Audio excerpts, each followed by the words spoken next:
Today we're examining one of chess history's most remarkable games from 1834, featuring Alexander Macdonald against Louis de Labourdonais, who was widely regarded as the world's top player at that time. Macdonald commanded white, while Labourdonais played with the black pieces, and we'll analyze this encounter from white's perspective. The game opens with e4, met by c5, the Sicilian defense.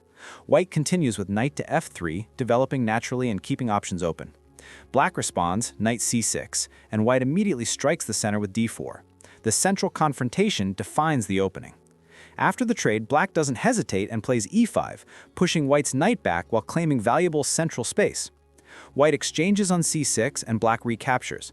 This pawn recapture is important because it reinforces black's central presence and opens the b-file, while also setting sights on the critical d5 square for future expansion.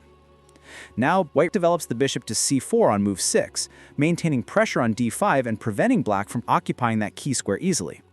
Black brings out the knight to f6, directly attacking the e4 pawn. Here, white responds with bishop to g5, a sharp move that pins the knight to the queen and creates immediate tactical problems. Black breaks the pin with his bishop, which not only removes the pin, but also renews the threat against the e4 pawn. Rather than castling, white chooses the solid queen e2, reinforcing the center and keeping the pawn defended.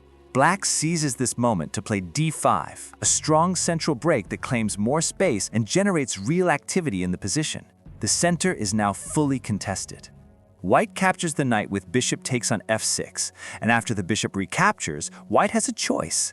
Instead of trading bishops on d5, which would simplify the position, white withdraws the bishop to maintain tension and avoid helping black's development. Capturing on e4 would be disastrous for black's pawn structure, so black castles instead, getting the king to safety. White follows suit and castles kingside. Black then plays a5, and this move carries a concrete threat. The plan is to push a4 next move, which would trap white's bishop on c4 with no escape squares available. The bishop would simply have nowhere to go. White needs to address this immediately and plays d5, finally taking the pawn. After d5, white brings the rook to d1, placing pressure on the isolated d5 pawn. Black responds aggressively with d4, pushing the pawn forward and creating space. White counters with c4, a key move that blocks the diagonal and completely eliminates the a4 threat. Now if black plays a4, the bishop can safely retreat to c2. The crisis is averted. Black activates the queen with queen b6, preparing to double rooks on the e-file and increase pressure. White repositions with bishop c2, placing the bishop on a more active diagonal that aims toward the king side. At this point, white's b2 pawn appears vulnerable, and black might be tempted to grab it, but it's a trap. If queen b2, white has the stunning bishop sacrifice on h7. The king must take, and the queen is simply lost. Black sees through this and plays the safer bishop b7 instead, developing the bishop along the long diagonal and adding more firepower. White maneuvers the knight with knight d2, heading toward e4, which would be an excellent blockading square in the center. Black plays rook to e8, bringing the last piece into play and piling up on the e-file. Both sides are avoiding simplifications for now, keeping the tension high. Black retreats the bishop, dodging potential exchanges, but also preparing the important f5 pawn break that could give black attacking chances on the kingside. White reacts with c5, freeing up the c4 square and opening diagonals for the pieces. This move also comes with a subtle point. If black plays f5 later, pushing pawns forward on the king's side, it might weaken the king's defenses and create vulnerabilities. Black's queen is now attacked and must move. It retreats to c6, forming a powerful diagonal battery aimed at white's kingside. Now there's a critical tactical detail. The knight on e4 has become pinned. If it moves away, black delivers checkmate with queen g2. The queen and bishop work together perfectly. White must support the knight, keeping everything defended. Black plays bishop e7, planning to eliminate the annoying c5 pawn. White defends it with rook c1, occupying the half-open c-file and maintaining the tension. Now black finally launches the prepared breakthrough with f5, attacking the knight and opening lines toward white's king. White doesn't retreat, but instead plays the forcing queen c4 check and making black's king move first. After king h8, white delivers a brilliant tactical blow with bishop a4. This move creates a devastating skewer along the diagonal. The queen on c6 and the rook on e8 are lined up, and one of them must fall. Black chooses to save the queen and shifts it to h6, trying to stay active by eyeing the e3 square and keeping counterplay alive. White captures the rook, winning the exchange. Black recaptures the knight with the f-pawn, and suddenly Black's position transforms. The light-squared bishop on b7 becomes a monster, and Black threatens to shred White's kingside pawn shield with moves like bishop f3. Despite being up the exchange, White's light squares around the king are beginning to crumble. White tries c6, attacking the bishop and forcing a decision. But capturing the bishop on e8 would allow White to grab the b7 pawn and create a massive passed pawn on the 7th rank.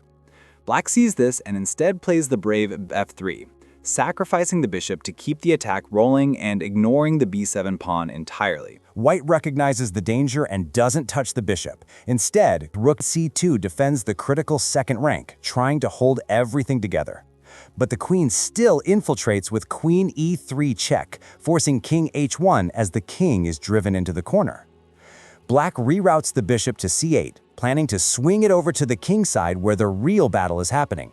White tries to intercept this plan with rook d7, offering a trade of pieces. Black ignores the offer completely and advances f2, pushing the passed pawn dangerously close to promotion. White blocks it with rook f1, getting the rook in front of the pawn, but now Black plays d3, pushing the 2nd passed pawn forward as well. White plays c3, doubling up on the d3 pawn and pinning it to the queen. This looks like it might hold things together. After the trades, the d3 pawn becomes untouchable. White has problems. So here, Macdonald tries an ambitious plan. c8, attempting to create a 2nd queen. The idea is that if Black captures the queen, White plays and then followed by creating a new queen. But Labourdonais calmly plays bishop d8, simply blocking the promotion square. The bishop is protected by the rook on f8, so any sacrifice on f8 doesn't work. And if White tries c8, Black has b6 to cover the square. So White retreats the queen to c4, but Black delivers a stunning blow, queen e1, sacrificing the queen. If White captures it, the pawns promote and deliver checkmate. It's completely unstoppable. White tries to defend with rook c1, using the rook to guard against the threats, but Black continues d2, reinforcing the queen on e1 and attacking the rook simultaneously. White attempts one last trick with queen c5, hoping Black will capture on c1. If queen c1, then rook f8 is checkmate, but Black sees this and calmly plays g8, blocking any back rank threats. White's attack is completely shut down. White must retreat the rook to d1, using both rooks to blockade the advancing pawns. But Black plays e3, bringing the final e-pawn into the attack. Now there's a terrifying triangle of pawns on e3, d2, and f2. The move e2 is coming, and there's nothing White can do to stop it. In this position, Macdonald tries queen c3, tying Black's queen to the defensive d2, but it's too late. Black ends the game with the spectacular queen sacrifice on d1. After rook d1 e2, all 3 pawns are sitting on the 2nd rank, ready to promote. White have to queen and rook, but it doesn't matter anymore. The pawn avalanche is unstoppable. Even if White tries g1, Black simply captures and promotes to queen. If the king captures, pawn promotes, and checkmate follows immediately. White can only delay the inevitable. For example, h4 creates an escape square for the king, but then f1 leads to checkmate in just a few moves. There's no escape, and Macdonald resigned after the move e2. The way Labourdonais transformed his position and created an unstoppable pawn avalanche against one of the era's strongest players is simply unforgettable. Do you think Macdonald could have saved the game? Let us know in the comments. If you enjoyed this video, tell us by leaving a like and subscribe to the channel if you want to keep seeing more videos like this one. Thank you for doing that, and